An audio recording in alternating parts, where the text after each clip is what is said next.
பேச சொல்லல, மழையை பார்த்து பேசுன்னு சொன்னார். அதே போல நமக்குள்ள இந்த சில குறைகள், கடன்கள், வியாதிகள், பிரச்சனைகள், இது எல்லாமே ஒரு மழை.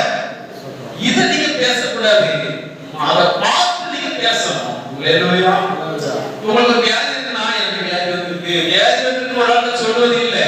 அது வந்து நீங்க அதை பத்தி பேசுறீங்க, அந்த வியாதி கூட நீங்க பேசுறீங்க, அது என்ன செய்யும்? பெருகும். அதுக்கு நீர் பாய்க்கிறீங்க. நீங்க பேச பேச தெரியுங்க, அதுக்கு நீர் பாய்க்கிறீங்க. ஒரு பிரச்சனை இருக்கு, எனக்கு இந்த பிரச்சனை இருக்கு, இந்த பிரச்சனை இருக்கு, நீங்க அடுத்த சொல்ல சொல்ல அதுக்கு நீர் பாய்ச்சிட்டே இருக்கீங்க, அது வளர்ந்துட்டே இருக்கும். அது தவறான கனி என்ன செய்யும்? கொடுக்கும். ஆனால் அதை பார்த்து பேசு, அப்பொழுது என்ன செய்யும்? ஓடும். அந்த பிரச்சனையை பார்த்து என்ன செய்யும்? பேசு. வியாதியை பார்த்து பேசு, மழையை பார்த்து பேசு. பேசும் பொழுது மாற்றப்படும். ஏன்னா உங்களுக்குள்ள ஜீவன் இருக்குது. அல்லேலூயா. உங்களுக்குள்ள அதிகாரம் இருக்குது. அதை இயேசு கிறிஸ்து நமக்கு தந்திருக்கிறார். ஆமென். அந்த வார்த்தையின் வல்லமையை நீங்கள் என்ன செய்யணும்? புரிஞ்சு கொள்ளணும். அந்த வார்த்தையின் வல்லமையை நீங்கள் புரிஞ்சு கொள்ளணும். பட்டயத்தை நீங்க உங்களுக்கு ஏத்த பட்டயங்களை புரிஞ்சு கொள்ளணும். சில இந்த உபத்திரவத்துக்கு ஒரு வசனம் சொல்லப்பட்டிருக்கிறது, அதாவது ஆவில பிழைத்தவர்கள், அதாவது நியாயப்பிரமாணத்துக்கு கீழாக இருக்கும் வரைக்கும் அதுக்கு நாம் கீழ்ப்பட்டவர்களா இருக்கிறோம். இந்த உலகத்துக்கு நியாயப்பிரமாணத்துக்கு கீழாக இருக்கிற கிறிஸ்தவர்களே இந்த உலகத்துக்கு கீழ்ப்பட்டவர்கள். எப்ப இந்த உலகத்திலிருந்து நீக்கப்படுகிறோம் என்றால் நியாயப்பிரமாணம் மறித்து ஆவி பிரமாணத்தை பிறக்கும் பொழுது அதற்கு நீங்கள் கீழ்ப்பட்டவர்கள் அல்ல, அதிலிருந்து நீங்கள் விடுதலையாக்கப்பட்டவர்கள்.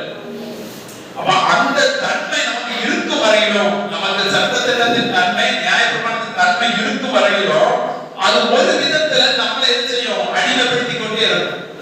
ஏதாவது பிரச்சனைகள் அடிமைப்படுத்தும், ஒரு போராட்டத்தில் அடிமைப்படுத்தும், ஒரு பண பிரச்சனை, கடன் பிரச்சனை, இதுல எதையாவது ஒரு முதல்ல என்ன செய்யும்? அடிமைப்படுத்திக் கொண்டே இருக்கும். நீங்கள் அதிலிருந்து மீட்கப்பட்டவர்கள் என்பதை நீங்கள் அறிந்ததுக்கு பிறகும் நீங்கள் அதில் வளரும் பொழுது நீங்கள் புத்திரனாக மாறுவீங்க. அல்லேலூயா. நீங்கள் சுதந்திரம், நீங்க ஆவி பிரமாணத்தில் பிறந்த பிறகும் நீங்கள் குழந்தையாக இருக்கிற வரையிலும் அந்த தன்மை தான் என்ன செய்யும்? நமக்குள்ள மாம்சத்தன்மை தான் செயல்பட்டு கொண்டிருக்கும். அதில் நாம் வளர வளர வளர வளர நாம் விடுதலையாக்கப்பட்டவர்கள் என்பதை நீங்கள் அறிந்து கொள்வீங்க. விடுதலையாக்கப்பட்டவங்க தான். ஆனால் நாம் அந்த வசனத்தை நாம் அறியாதபடி இருக்கிறபடினால, வசனத்தில் நம்ம நிலைச்சிருக்காதபடினால, வசனத்தில உறுதித்தன்மை இல்லாதபடினால என்ன செய்த? அது செயல்பட்டு கொண்டிருக்கு. நீங்கள் நீதியிலே ஸ்திரப்படும் பொழுது கொடுமைக்கு தூரமாவீர்கள். அல்லேலூயா. நீதியிலே அந்த சத்தியத்திலே நீங்கள் ஸ்திரப்படும் பொழுது கொடுமைக்கு தூரமாவோம் என்று சொல்லப்பட்டிருக்கு. சத்தியம் நாம் அறிந்து கொள்ளணும். சில சத்தியம் என்ன ஒரு மாதிரி சொல்றாங்க, அன்னைக்கு நான் இயேசு நமக்காக செஞ்சார் பாருங்க, அது எல்லாமே சத்தியம். இப்போ ஜெபத்துல நீங்க பேசிக்க பாத்தீங்களா, எனக்காக இதை சுமந்து தீர்த்தார், நான் சுமக்க வேண்டிய அவசியம் இல்லை, எனக்காக கடனை சுமந்து தீர்த்தார், வியாதியை சுமந்து தீர்த்தார், இது எல்லாமே ஒவ்வொரு சத்தியம். இதை நீங்க தீர்த்தால் நீங்க அறியப்படுத்தான் விடுதலை ஆவீங்க. அதுதான் சத்தியம். அல்லேலூயா. அவன் பேசல, அவன் மதிக்கல, இது சத்தியம் இல்ல. இது வந்து மனுஷனுக்குரிய தன்மைகள். இது நம்ம இந்த தன்மையில நமக்கு இல்ல. அவன் மதிச்சானா மதிக்கலானா, பேசினானா பேசலானா, நீங்கள் கர்த்தர் உங்களை எப்படி பார்த்துட்டு இருக்கிறாரு? ஆவியில பிறந்தவங்க என்னத்தை பார்த்தா கர்த்தர் எப்படி பார்க்கிறார்? நான் ஜெபம் பண்றேன்னா கர்த்தர் எப்படி பார்க்கிறார்? மனுஷன் எப்படி பார்க்கறாங்க அதெல்லாம் பிரச்சனை இல்லை. நான் எதை செஞ்சாலும் என்னை குறித்து என்ன நீங்க, அதாவது மனுஷன் யாருக்கு பிரியமா வாழ ஆசைப்படுவான்? மனுஷன் பிரியமா வாழ ஆசைப்படுவான். நமக்கு போகலாம் இது நினைச்சிருவாங்களோ, நம்ம அவங்களுக்கு அந்த விருந்துக்கு போகலாம் இது நினைச்சிருவாங்களோ, இல்லையா? இது நீங்க போக ஆசைப்பட்டு போகல, மனுஷனுக்கு போயிட்டு போறீங்க. அப்படிதானே? நான் ஆவில பிறந்தவன், தேவன் என்ன நினைக்கிறார்? நான் இப்ப இருக்கிறது, இப்ப நான் இந்த ஜெபம் பண்றேன், தேவன் இந்த எண்ணத்தை நினைச்சிட்டு இருக்கிறார். உங்க ஜெபத்துல எதை மேன்மைப்படுத்துறீர்கள்? உங்க ஜெபத்துல அவருடைய சொந்த குமாரனாகிய கிறிஸ்துவை மேன்மைப்படுத்துறீங்க. அது தேவனுக்கு பிரியமா இருக்கும். எனக்காக செய்து முடித்ததுனால இது எனக்கு வர முடியாது என்று சொல்லும் பொழுது அவருடைய குமாரனாகிய இயேசு கிறிஸ்துவை நீங்கள் மேன்மைப்படுத்துகிறீர்கள்.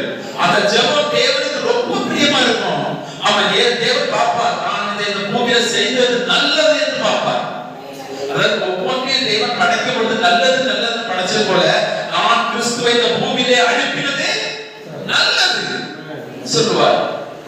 நம்ம அதை மறந்துச்சு, அவர் செஞ்சதை மறந்துச்சு, ஆண்டவரே எனக்கு செய்யுங்க, எனக்கு இது செய்யுங்க செய்யுங்க, எப்பா இயேசு கிறிஸ்து மூலமா உனக்கு எல்லாவற்றையும் செஞ்சிருக்கிறேன், இதை அறிந்தனா இருக்கணும், அதுவே வாஞ்சியா இருக்கணும் என்று நாம் சொல்லுகிறோம். ஹalleluya. கர்த்தர் ஆசீர்வதிப்பார். நாம் வசனத்துக்கு போகலாம். சங்கீத புஸ்தகத்துல சங்கீதம் 15வது அதிகாரம்